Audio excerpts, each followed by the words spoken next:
Welcome back to my YouTube channel, Filipina and Turkish Vlog. For today's video pala is galing ako dito sa may European side, sa may Sirsle, Midgetikoy, para magpagawa ng aking lashes. Kasi nga, may bakasyon kami kinabukasan. So, sinamantala ko yung mga panahon na andito ako sa Istanbul kasi nga galing kami sa Ereğli and then diretso kami dito sa Istanbul. Kasi pag from dito, mas malapit na sa papuntang Marmaris. So, pupunta pala kami sa Marmaris and hindi pa kami decided kung saan bang places kami pupunta. And anyways, ito palang bus na ginamit ko is 251 papuntang Kartal.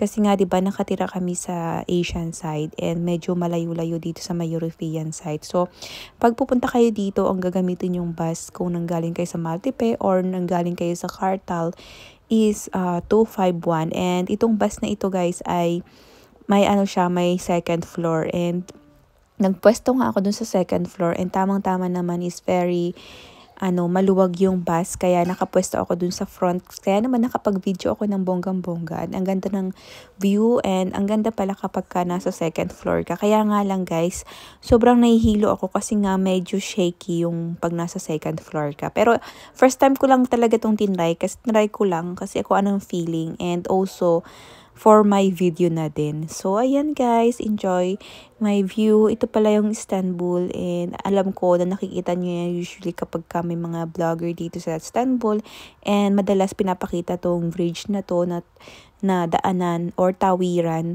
or nagko-connect sa Asian and European side. So, ilan ba itong bridge na to? Parang dalawa tong ginagamit, isa dun sa may kabilain, isa dun. May mga tawag yung bridge na yun, pero nakalimutan ko, guys. So, search na lang sa Google kung gusto nyo talagang malaman kung ano yung tawag ng mga bridge na ito.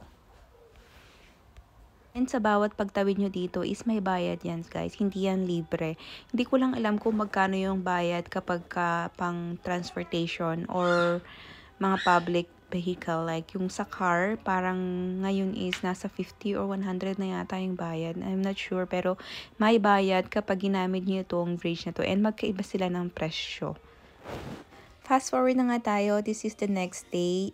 We are on the way going to Marmaris, and we're going to stay there 2 nights and 3 days. So we're not going to stay long there kasi nga wala naman dong ganap, and hindi rin siya advisable kapag family kayong pupunta doon, kasi ang Marmaris is more on couple lang siya, and parang sa clubbing, party, ganyan yung Marmaris. Since hindi ko pa rin naman talaga napupuntahan tong Marmaris, kaya gusto ko rin naman talaga siyang mapuntahan. And also, bukod doon is mas malapit siya kaysa sa Olodines. Kaya mahirap naman kasi na diretso yung pagdadrive ni Mr. papuntang Olodines kasi sobrang layo talaga niya. Abutin kami ng 12 hours, lalo na kapag may baby kayo. Syempre, pa-stop-stop kayo. So, itong Marmaris is 7 hours away lang by car. Pero depende po yun sa pagdadrive, kung mabilis ba or what, or ilang beses kayo mag-stop. So, depende rin yun. And depende din kung gagamitin nyo yung fast road. Kasi may mga fast road sila dito na may bayad. And sa pagkakakwenta ko sa dinaanan namin na mga toll gate is parang nasa 1,105. So, nandito na nga pala kami sa hotel namin. And very simple lang tong hotel na to. Quick tour lang. So, mayroon na sila ditong mga dulaft, lalagyan ng natin, and then toilet agad, then yung kanilang and then nandito yung kanilang shower room, and then dyan si Leila. Ayaw niya akong pagchinelasin and ayaw din niya magchinelas. So, mayroon din dito rin cabinet para sa inyong security bag, ganyan. Tapos, again, may rep sila dito maliit na walang laman, may water lang. And then, pillows, and telephone. Eto, guys. Ito lang yung bed nila. Very simple. And then, Layla. And then, ayan yung kanilang curtains. Ang liit lang nito, guys. Tapos to. Meron pool dyan sa guys. May nag-swimming. And then, meron sila ditong balcony. Ano pa?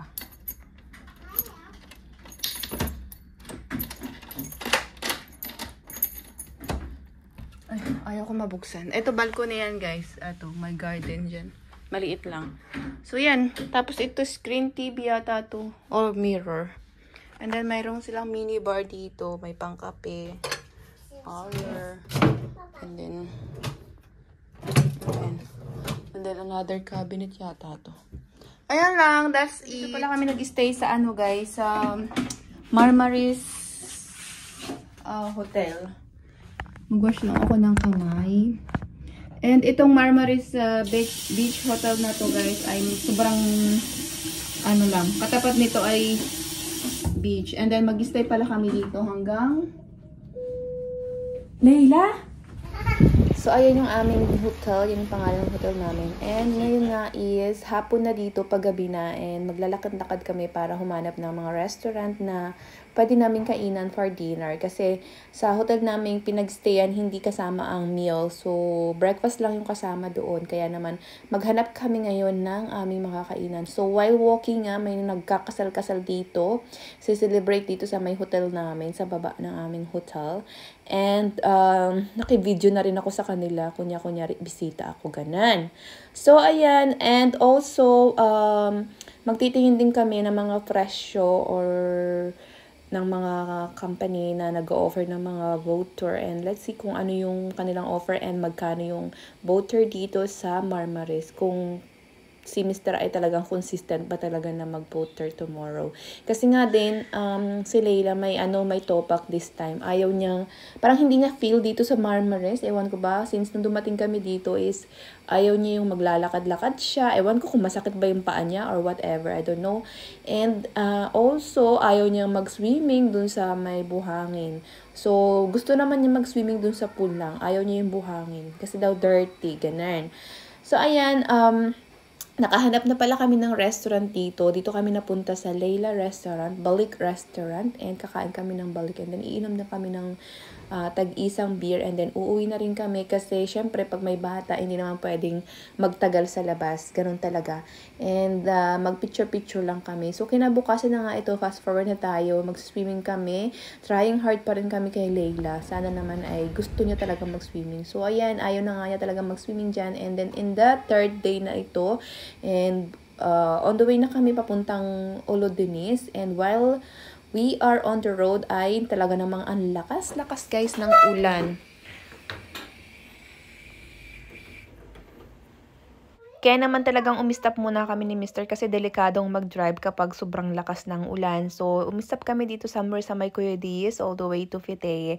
And pagdating naman namin ng Fiteye, wala naman siyang ulan, makulimlim lang. And yung Fiteye and Olodenis, magkatabi lang yan sila, parang 20 minutes away lang. Kaya pagdating naman namin ng Olodenis, ay wala talaga as in ulan. Mainit siya and ang weather ay parang nasa 29 degrees. So, kaya nag-decide kami na wag muna kami mag-stay sa hotel or magdiretso ng hotel para mag-check-in. So, dumiretso kami sa Blue Lagoon, located dito sa may Olodenis. And ang entrance fee pala doon is 300 kung kayo ay naka-automobile. Doesn't matter kung ilang person kayo sa isang sasakyan, pero 300 tele ang entrance kapag kayo ay may sasakyan. And kapag naman nag-walk kayo, nakita ko is parang 50 lira per head ang entrance para sa mga gustong ma-enjoy ang Blue Lagoon dito sa may Olodenis. So, ayan na nga muna ang ating vlog and thank you so much for watching. Abangan nyo na lang yung aking second vlog for our vacation 2024. Thank you so much for watching. Bye-bye and God bless.